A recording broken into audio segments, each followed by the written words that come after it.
Welcome second years once again to your class related to verb patterns. In that previous classes we have completed the 1, 2, 3 verb patterns with their exercises as well as the tabular forms, and in some verb patterns we got 2 to 3 tabular forms. We have checked everything. It is actually not made, it could not be, the sentences could not be always in the tabular form or in a table. It has been divided for your convenience to understand the different types of the verb patterns and how to find out the what actually which object is, which is subject, which is a transitive verb, which an indirect, which is you have the there, the usage of there, and then have, has, had, and they cannot get changed into passive voice. So many rules are there, so many things are there, which if you understand in details, you might have not thought this much detail would be there related to particular sentences. But when you go into deep, you can understand that these are the things which can make a language a complete language, a whole language, which needs certain criteria, certain rules to be followed.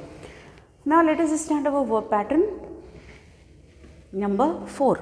In this verb pattern, we have got one subject, transitive verb, indirect object and direct object.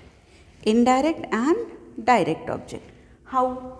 If you forget about the headings, when you read the sentence, I sent him a message. I sent him a message. I gave him a gift. I gave her a call. Something like that. When we are actually speaking these sentences, we don't recognize that we are using not only the subject but one transitive verb. As I said, transitive verb needs an object. Okay. So, if not indirect, direct is necessary. One object is necessary for transitive verb to complete the sentence. Now next is, they told us a story. What they told us? They told us a story.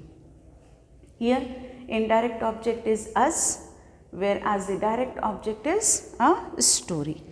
A direct object, what is the topic, like what the subject has done? They told us, this is the transitive verb, they have done the work. They told us, what they told us? A story. That is a direct object. The work done by the subject. What the work done? The story, telling a story. Work done is actually the verb, and what the work done is the here direct object we are using. Next is Naresh. Naresh gave her a gift. Naresh gave her.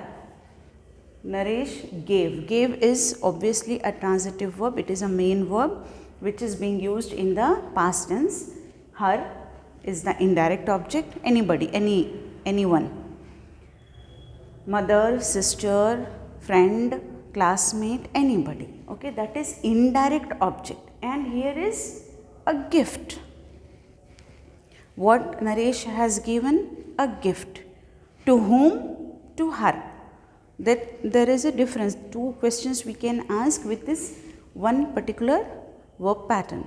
So this type of the verb pattern, which is number 4, has how many things? One is the subject, transitive verb, indirect object and one direct object. Okay. Already we know that transitive verbs need the object. Here we are getting two objects. One is indirect, the other is direct. Now we can continue this exercise. Fill in the blanks with the following words given here according to the requirement. We brought them a book.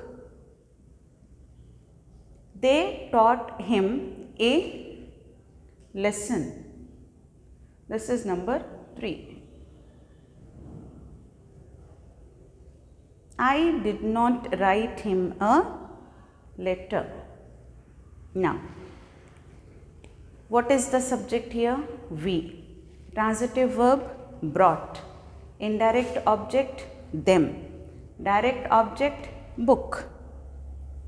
A book is the direct object.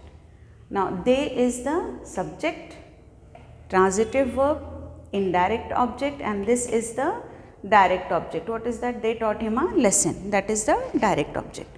Now, next is I is the subject, then did not write. For that, not write can come into your transitive verb, then indirect object him, a letter comes into the direct object. This is the format for the verb pattern 4. Now, there is an alternative pattern. In the verb pattern 4 itself, we have an alternative pattern. In that, we use subject, transitive verb, direct object, preposition and indirect object. Okay. Only but prepositions, only two they have used here, to or for. I sent a message to him. I sent a message to him. Like here we have got indirect object before the direct. Now here we are getting direct object before indirect. Direct, indirect. In that between we are getting the prepositions. They told a story to us. Like here, they told us a story. They told a story to us. A little bit lengthier one by adding one preposition. Naresh gave a dictionary for his sister.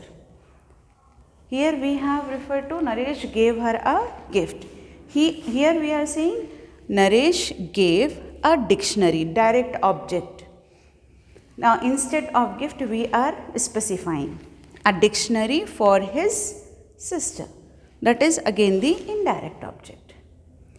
We are using two prepositions. One is to, the other is for. Okay, this is the alternative pattern of the verb pattern 4. Now, in this exercise, they have given you few of the sentences which are actually transitive or intransitive. You have to recognize. Transitive and intransitive, again the same meaning with that. In this intransitive, no object is needed, whereas in transitive, we need a object. Now here, the peon rings the bell. The peon rings the bell. Peon, what is doing? Rings. It is the verb here. What is the object here? It is the bell. So, the peon rings the bell. The subject is peon. Subject, verb, object. So, what type of sentence it could be? Because it has the object, we can call it as the transitive. Okay. Now, next we have the bell rings. The subject. The bell is the subject, rings is the verb. Are we getting any object over here? No. So, we got to understand that this is intransitive without any object. We breathe foul air. We is the subject, breathe is the verb. What type of air we are using? Here it is the object. So, obviously it is again the transitive. Next is all living beings breathe. All living beings breathe. Here all living beings comes under your subject and breathe comes here as a verb. They breathe. Obviously air, it is to be understood, but it is not written. So, here we have to go for writing intransitive. R.K. Narayan writes short stories In English, R.K. Narayan is the subject, writes is the verb.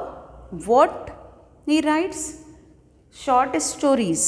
Okay, that is already one of the object, but in English, so the whole comes under your object. R.K. Narayan writes short stories. So then we have to go for the transitive verb. Now next is R.K. Narayan writes humorously. It is subject. This is verb. Humorously is added as an adverb. R.K. Narayan writes. How he writes? He writes humorously. It is not an object. It is only describing how the verb is. How he writes? He writes in a humorous way. So here no object. That's why we write down as it is as an intransitive verb. Now, the next is the glass broke into pieces. Here, this is the subject. Broke is the verb. In what it had happened? Into pieces. Are we getting any object over here? Pieces is not the object. So this is your intransitive. Don't think that I have written all the transitive at one place. No, I have written the jumbled sentences to make you realize that any time they can give you anything, you have to understand clearly, you have to divide the sentence. Then why we are getting this tabular forms? If we don't know how to divide it, then there is no need of teaching all these. So you have to divide the sentence, understand it, and then go for writing it. It is into pieces. Obviously there is no object over here, that's why it is intransitive. Whereas the next sentence, he broke the glass into pieces. Now here he is the subject, broke is the verb, the glass is the object. What happened? Into pieces, shattered into something like that, we are not bothered. Into 2 piece, into 3 piece, whatever it had happened. We are bothering only about he. It is the subject. The subject has done one work, that is the verb. Your verb is broke. What? He broke the glass. Here we got the object. So this is your transitive verb. Sometimes we call them as intransitively or transitively. So either you can call transitive verb, intransitive verb, or you can go for calling transitively or intransitively. I hope you have understood well, because wherever we are getting, we are simply dividing the sentence into 3 categories: subject, verb and object. When we are getting subject, verb and object, it is transitive. When we are getting only the subject and the verb, not the object, then we have to go for intransitive verb. Keep it in your mind, write it down in your notes, grammar notes. This to be solved by you once again after watching the whole video. Once again, check it out in your study material, page number 210.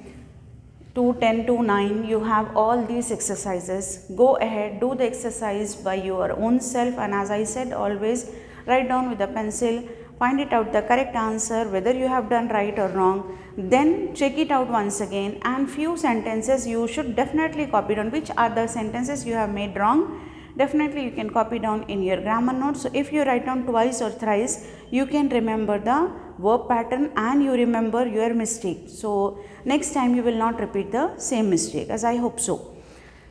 I think I have explained you well enough to understand this. Both the verb pattern as well as the alternative pattern, both are the same. Verb pattern 4 only has this one as an alternative pattern, in which direct object can change to the place of indirect object and vice versa. And if the direct object is coming first, we have to add one preposition over here.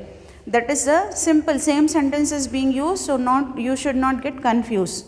And we have done few exercise, this one and that one. I hope you people have understood it in a better way.